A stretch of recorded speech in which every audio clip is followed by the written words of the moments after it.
Welcome back to my channel. నేను అందరు ఎలా ఉన్నారు, బాగున్నారా? మాట్లాడుకోబోతున్నాం కల్కట్టాలోని జూనియర్ డాక్టర్ పై జరిగిన రేప్. కానీ ఇది ఖచ్చితంగా రేప్ అయితే కాదు. తను అంతగా పోరాడి తన ప్రాణాల్ని కోల్పోయింది అంటే దీని వెనుక డార్క్ రియాలిటీ ఏదో ఉంది. అందరు ముందుగా చెప్పిన విషయం ఏంటి? తను రేప్కి గురైందని.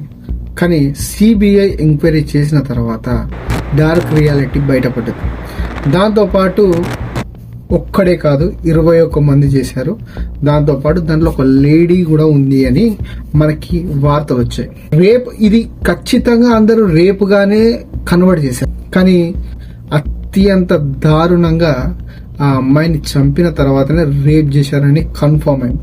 కానీ ఇది ఒక సినిమా రియాలిటీ లాగా దీన్ని రేపుగా కండక్ట్ చేశారు. ఈ ఎపిసోడ్ చూస్తే